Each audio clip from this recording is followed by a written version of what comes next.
Halo Sinekrip, balik lagi sama gue Rashid Hari yang kali ini bakal nge-review salah satu film Indonesia terbaru yang rilis minggu ini. Ini film drama ya, horor bagiannya duo gemblung yang itu. Kalau bagian gue drama nih. Ini film Indonesia drama yang judulnya kayak lagu Ariana Grande, yaitu Dirjo, Almost Is Never Enough. Ini adalah adaptasi dari novel Almost Is Never Enough bikinannya Sevriana Hairil. Jadi judul novelnya tuh nggak ada Dirjo-nya. Gue nggak tahu kenapa ditambahin Dirjo, mungkin biar sedikit lebih komersil kali ya, kedengaran lebih komersil, kedengaran kayak sebuah film romance yang bisa disukain anak muda gitu, mungkin kayak Dear Nathan gitu kan. Walaupun buat gue nggak seberapa signifikan sih efeknya ya.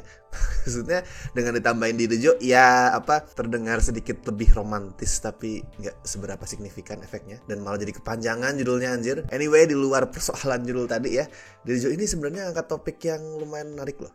Topik yang unik dan bisa bikin filmnya itu menonjol dibandingin sama kebanyakan drama lokal lain, yaitu tentang surrogate mother, itu ibu pengganti. Sekali lagi itu bukan topik yang umum yang sering dibahas sama film kita, dan berpotensi munculin diskusi yang mendalam juga pakai berbagai macam perspektif. Jadi itu satu topik bisa lo lihat dari berbagai macam perspektif, berbagai macam sudut pandang, berbagai macam keilmuan, itu potensinya gede banget. Kalau ceritanya sendiri itu ngambil latar di Azerbaijan. Jadi satu lagi film lokal yang nampilin pemandangan luar negeri, yaitu tentang 3 orang Indonesia yang tinggal di sana dan saling bersahabat. Ada Ella, Maura, sama Joshua. Maura sama Joshua itu nikah setelah dijodohin, tapi mereka emang sama-sama suka ya. Sedangkan si Ella udah punya anak hasil pernikahan sama cowok lokal, sama warga lokal, tapi si suami itu udah meninggal dan sekarang Ella jadi single mother. Nah, suatu saat Maura itu ngelempar sebuah permintaan yang aneh, bukan aneh sih sebenarnya, berat ya. Lebih pas dibilang berat, permintaan berat yang bikin Ella kaget karena si Maura sama Joshua tuh nggak punya anak. Maura minta Ella buat jadi ibu pengganti secara dadakan buat mengandung anak mereka. Ella sempat ragu, tapi karena saking sayangnya dia sama Maura, ditambah kebutuhan finansial juga, soalnya Maura tuh nawarin bayaran yang gak sedikit, akhirnya Ella mau. Sampai pas Ella udah hamil, udah check up ini itu, Maura malah meninggal akibat kecelakaan. Yang itu bikin Ella dan Joshua tuh kehilangan arah. Nggak tahu nih rencana punya anak ini, rencana surrogasi ini bakal gimana kelanjutannya. Sebelum ngomongin cerita dan lain-lain, satu hal yang paling menonjol di Dirjo nih, begitu lu duduk, lu nonton layarnya, itu satu hal yang langsung bakal kerasa banget di mata lu tuh adalah pemandangannya. Jelas visualnya, pemandangan Azerbaijannya itu cakep, terutama landscape di Sinalik, itu adalah kampung halaman suaminya Ella, sebuah desa di Azerbaijan. Itu cakep, tapi sesuai proporsi, dalam arti gak terlalu lebay dieksploitasi, gak sampai bikin film ini tuh terkesan jadi sebuah vlog jalan-jalan doang gitu yang cuman ngumbar pemandangan tuh enggak. Masih sesuai proporsi buat mempercantik visual. Makanya pas di paruh kedua tuh settingnya pindah ke Indonesia, tuh daya tarik filmnya jujur agak berkurang sih.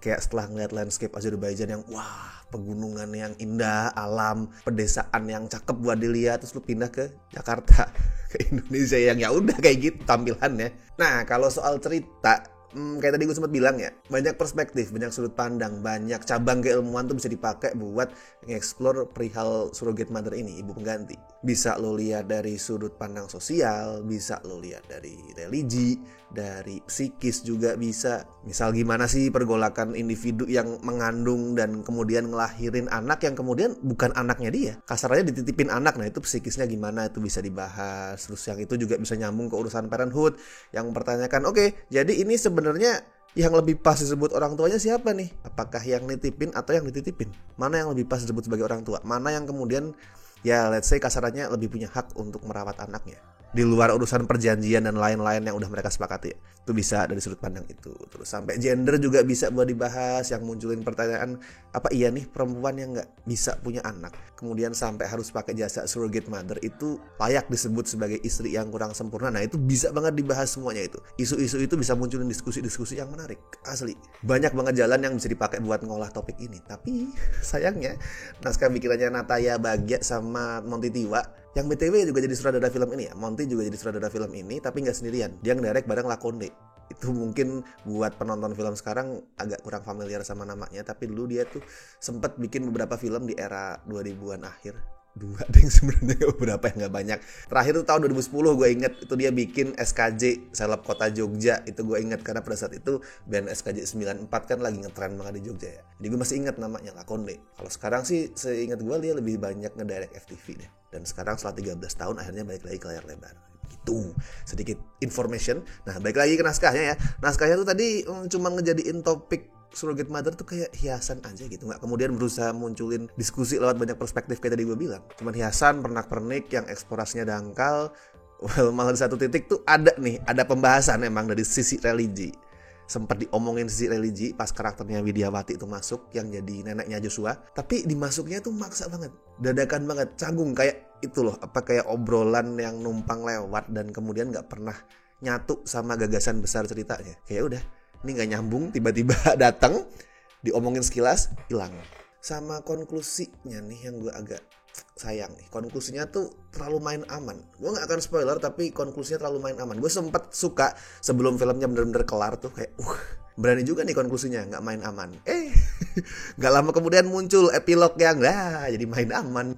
Tapi sebenarnya itu gue ngakuin, dalam hati gue tuh gue ngakuin bahwa itu konklusi yang logis. Kalau misalkan konflik di Dirjo ini terjadi di realita, ya kemungkinan konklusinya akan kayak gitu. Itu logis dan mungkin banget terjadi. Dan dari sisi ngejual filmnya, konklusi yang dipilih itu berpotensi memuaskan sebagian besar penonton, karena ya tadi itu ya main aman. Tapi pesan yang mau disampaikan tuh jadi kabur, jadi kurang jelas, ambigu.